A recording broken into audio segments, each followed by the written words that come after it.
Wait a minute. This isn't my world. Disappointed! Welcome back to Thinking Critical. This is Wes. I was going to do a normal review on Amazing Spider-Man 74, but I was so frustrated when I was done with reading it. Not that it's a bad comic. As a comic book itself, I think if you came in there and read it, you would like it. It's other than the art, you know, it's well executed just as a comic book. But as a culmination of Nick Spencer's entire run, it felt so unsatisfying in so many ways. I decided to bring in the saltiest nugget that I could find in the Thinking Critical universe, Doc, to talk about this. How you doing, Doc? I'm great, man. I actually put off reading this for a day or two because I was scared that I was going to be disappointed, but I was also scared that I was going to be happy. So I didn't, and then when you said, "Hey, let's review this today," I'm like, "All right, that's the initiative I need. I'm going to go sit down and read it." Yeah, so it was interesting enough. I was disappointed in the art, but you're basically leading up to this and in the entire run, it feels like, and I don't think we were misinterpreting the signals that Nick Spencer was putting out there with ASM, that he was eventually going to address One More Day. And as far as I can see in this comic, and it's 80 damn pages, it's basically a trade.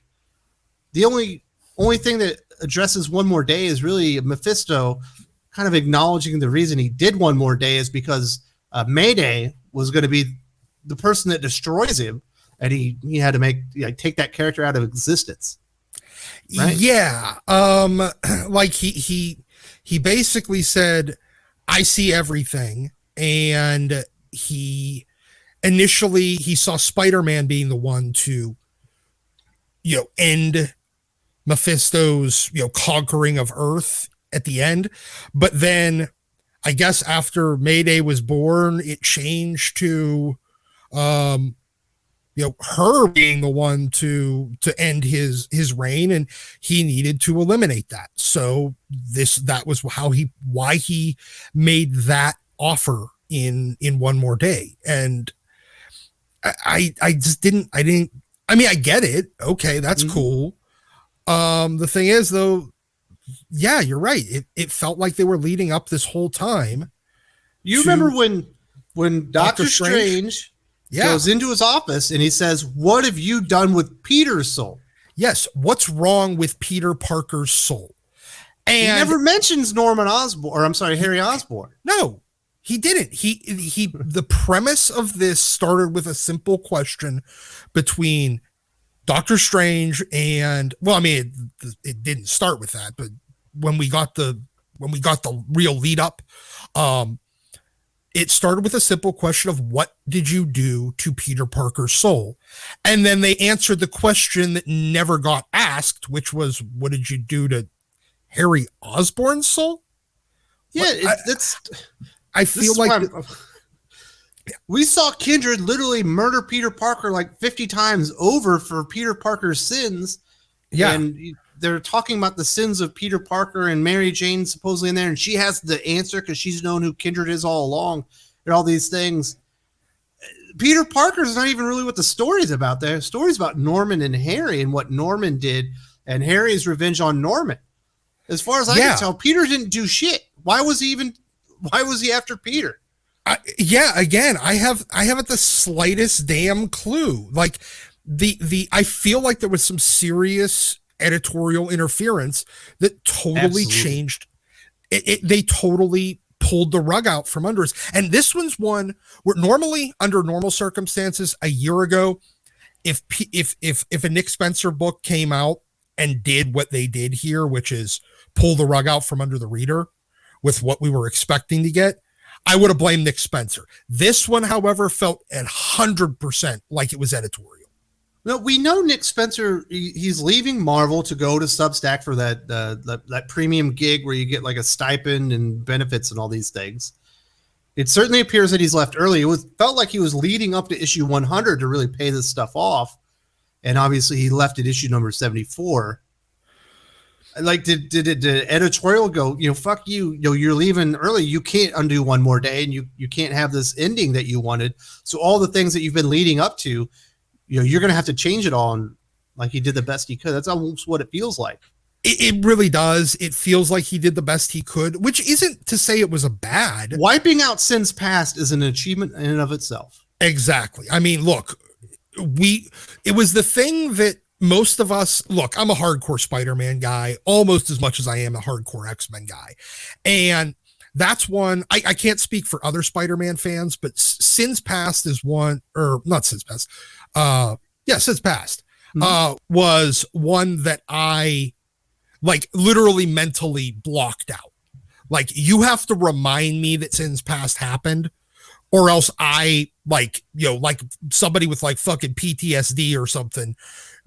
I just block it out. Like, it's a trauma that I block out. It's the cry for justice of Marvel Comics. Exactly. That's one that I just block it out. So when they did that, I was like, holy shit. It's like, I can not have that subconscious memory block there that I have anymore. And I was still wanting that one more day block. Like, that one's a surface, wound. It would have been hard to wipe out one more day because like Aunt May would have had to die. Like Harry wouldn't have been coming. A lot of things have happened after one more day that would have to be retconned. I thought they were just going to get married and that was going to nullify and then something would come out after it as a result. Or at least, have like them Peter actually engaged. The engagement ring in his pocket. And he never asked her. No. He never brought it up again. No, he kept making, like, throughout Sinister War, he kept making the point, I'm going to do this. I think even in issue 73, he was like, I got this. I'm doing it regardless. I don't care how much time I have. I need to ask that question. I can die 5 minutes later as long as I get to ask. And then he never did, even at the end when they're, after all the conflict is over and he has the opportunity and he just doesn't. And I feel like this is Joe Quesada coming down from his fucking, whatever office he's in now to just put the kibosh on it. His broom closet. Yeah. Like, hey, get out of the CEO's, office, quit squatting in there and go back to your broom closet, Joe. Because you're not a C-suite exec anymore, but it's like he can't let this fucking go. And I feel like he's the one. I mean, I can't say for certain that he's the one that did this, but it feels like there was absolutely 100% severe editorial interference that basically took away the payoff that all of us Spider-Man fans thought we were going to get. And we're so fucking bummed. Absolutely. And I like the comic book. I do. There's some really strong points about it. It's not exactly what I think like Nick Spencer wanted or readers wanted, but there's definitely one thing in this that I found very disappointing, and it is the climactic moment. We do find out that there's two Kindreds. So initially coming into this, I thought the Kindred was actually Sarah, and then the other clone was Gabriel was pretending to be Harry. It turns out Sarah and Gabriel are Kindred, so there was two Kindreds the whole time. And then Harry's another clone. Yeah. There's another clone out there. That part got a little confusing. And then obviously Harry returns on the glider, but not in the Green Goblin suit, to basically fight side by side with Spider-Man. I guess this is part of Mephisto and Doctor Strange's bet, where Doctor Strange is betting his own soul to release the tortured soul of Harry Osborn. Yeah. And Clone Harry dies. I'll get to why that doesn't make any sense here in a minute. And then Mephisto's like, well, you already lost one of your fighters. And he goes, I never said Clone Harry Osborn was my second champion. And then Mary Jane opens up the rebel to try and pull Peter out of this destruction and mayhem. And apparently love conquers all. Mephisto gives up and the two Kindreds just die. Yeah, like the climax, it was very anticlimactic. Like we've been having these, and I don't know if it's the editors interfering. We saw this last week with Onslaught Revelation. The climax is just really weak. Like, and like, it's like the power of friendship wins. It's the power of love wins. Like, there's not just, you beat the bad guy. The bad guy just kind of dies because, I mean, I feel like I'm reading goddamn My Little Pony. The explanation that's given is Mephisto gave up, and Mephisto was the only reasons their bodies weren't deteriorating at a fast rate. And once he stopped like using whatever his magic was or whatever he was using to keep them going as these two husks for the kindred spirit, they just fell and wiped away. If that's the case, why was Harry still alive? He was a clone too. He should have died a long time ago. It's not like Mephisto was keeping him alive, was he? Yeah, we never.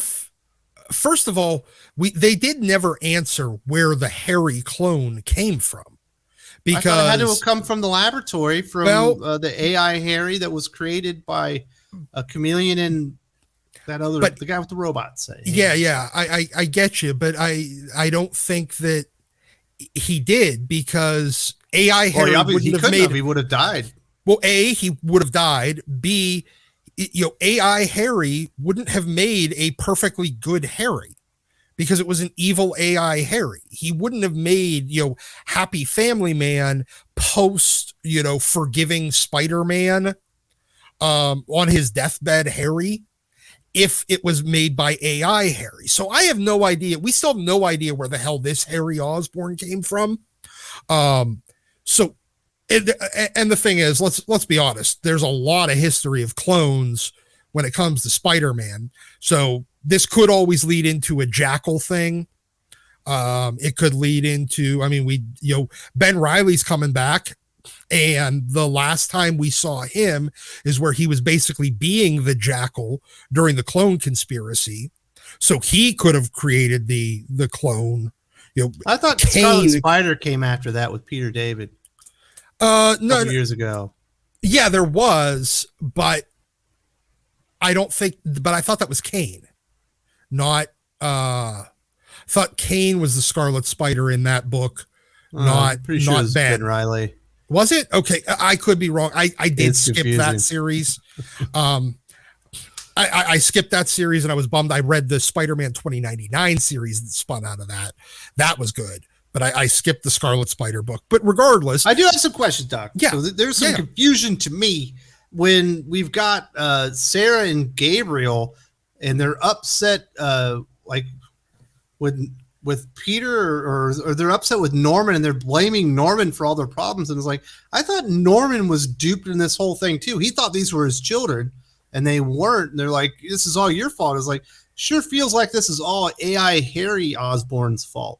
Yeah, it really does. I couldn't understand their motivation for continuing, especially once it became clear that they were clones. They were aware that they were clones too. Like, that they were never actually the children of Gwen. At this point, they're already aware of this. So if they're not the children of Gwen, they're also not the children of Norman. And the whole thing was... so why are they blaming him? Why are they blaming anybody that was in that fucking room? I don't know. Because it doesn't, like, their motivations don't make sense. Like, this would have made a lot more sense, honestly, if it was the way we thought it was going to be from the beginning, which is, it was the original Harry Osborn's soul in Kindred, like in just some reanimated corpse. It didn't matter who it was. And then the post One More Day, Harry was brought back by accident.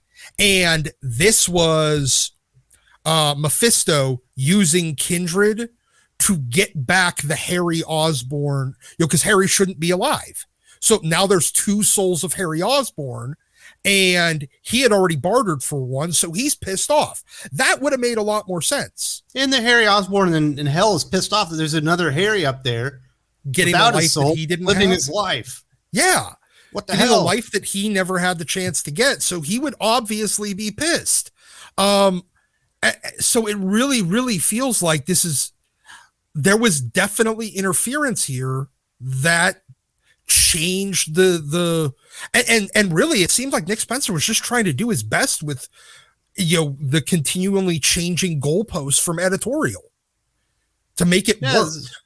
Yeah, there ended up being so many weird so many just plot points because he was running a lot of subplots. He was a lot of subplots, and I could forgive him for losing track of one or two of them, but these seem to be the big ones.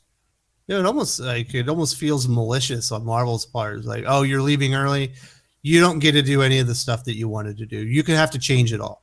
You can undo Sin's Past, but you have to leave one more day in there. And all the things that you've been leading up to and all the motivations and the little hints at what you were going to talk about, you don't get to tie any of those up. Have fun making this make any sense. Yeah, I feel like this is like Sin's Past was the consolation prize. Yeah. And One More Day would have been the grand prize had he stuck around. So, hey, I mean, great. We get rid of one terrible JMS storyline, but we're still stuck with the other one. And I just remember last year I did my top 10 storylines of the year. I've recorded it with Perch, and I say, Last Remains is up there quite high. And he goes, well, what did he say? Is like, don't underestimate Marvel and Nick Spencer's ability to screw up a storyline because there was one issue left. We get the last issue and it sucked. And I kept, I don't know why I got my hopes up because it already happened once. It did. But the thing is, though, I feel like, and I mean, this is really a departure for me because coming into this, I was sitting there for the first 12, 24 issues of Spider-Man. I'm like, that's Nick Spencer. He'll just pull the rug out from under us. Nick Spencer, he'll pull the rug out from under us. I kept waiting for it to happen. But by the time it actually did happen, I'm like, actually, I don't think he's the one that pulled the rug out from under us. Because he was definitely leading to something. And then we got something totally different. I see this happen all the time where, you could, I feel like it's that Friends meme with Phoebe and Joey. And he's repeating parts of the sentence. And then when he goes to put it all together, it's completely different. That's like this in comic book form. Because we didn't get the end that was led to. I mean, I understand giving us twists. Twists are fine. I like twists. I mean, the fact that we got Sin's Past retconned out of there was great, but I feel like it was absolutely the consolation prize. And then we didn't know we weren't getting the big prize. Somebody fucked up on Wheel of Fortune. I would have been happy if they didn't undo One More Day, but they just needed to address it because everything that all the narrative was leading to something about that. That's like, it would have been hard to wipe from existence, but it needed to be addressed just because of the storyline. And that's what was so disappointing. As far as the craft of it, the story itself is fine. Whatever. If you didn't read before that, it's a perfectly fine comic book. But as the continuation and really the finale of this big story that he's been doing for so many issues, and with all the dot whatevers and all that stuff, it's well over 100 issues, I believe, total of Nick Spencer's run. And then let's not forget, I mean, I mentioned at the beginning, but having like 7 artists on here sucked. It did. It was very now some of them had rather complementary styles. Yes. But some of them really felt jarring, like, oh, this was not very good. This page wasn't very, very good. It was another indication that this was all rushed. Yes. To get him out of there so they could get it on the stupid Beyond board and relaunch Amazing Spider-Man at #1 for the 60th anniversary next year. So they can do, what was it? They can do 900. They're going to do 3 milestones in a row. Essentially, it's going to be issue 100, issue 900, and then issue 1. And they'll be able to bend everybody over for $15 a pop. Yeah. Like, I mean, this was $10. This is a $10 issue. Now, for $10, it was 80 pages. It was 80 pages. I'm okay perfectly with that. Fine. And you know what? And like 72 of those pages were this story. There was no backup reprint stuff. There was that 2 pages of like the history of Spider-Man that I skipped.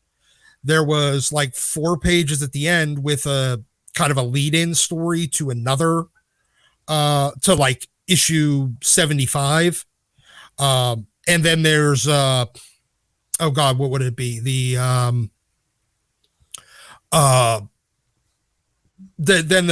story about Uncle Ben. That one seemed, moderately just kind of tacked on, although it might explain why, like if there's going to be a change in approach for Peter in how he views the power and responsibility thing moving forward, it would explain that. But no, I mean, you had 70 or 72 pages here of legit story. And you know what? There was a shit ton of action. There might have been a lot of, I felt like this was a great balance of dialogue and action in this book. Every page was, even if the art was a little inconsistent because of the total number of artists they had on here, the art, it's like the action on it, there was energy on every single page. I will grant them that. And I love that. Nick Spencer, the fact that there were 7 artists, this was clearly a rush job. He didn't really get to conclude what he was trying to conclude. This comic book is far better as of like what it is. Like when you open it up, it's far better than it has any right to be. Yes, it's readable. It's a complete story and all that stuff. It's so underwhelming because of what he was leading up to, and the fact that you invested, because this wasn't we're going to tell one story in 4 issues, another story in 4 issues. This was a big, long epic, sweeping through a couple of years of comics that the payoff just wasn't there. It wasn't. And but I actually don't blame the writer for it. And you know what? I'll be perfectly honest. If this would have still been Dan's Slott era, if he would have gotten told that he couldn't give us the payoff that he'd been leading to, this would have been 80 pages of garbage. Whereas Nick Spencer legit tried to give us a great 80 pages, even if it wasn't exactly what we expected it to be or hoped that it would be. So those are our thoughts, obviously, on Amazing Spider-Man 74. We're going to talk about it tomorrow on the Comics Aficionados panel with the gang. I do want to say, Doc, thank you very much for joining me today, and obviously we'll be talking again tomorrow. All right, thank you for having me, and I hope the next era of Spider-Man is anywhere close to as good as this.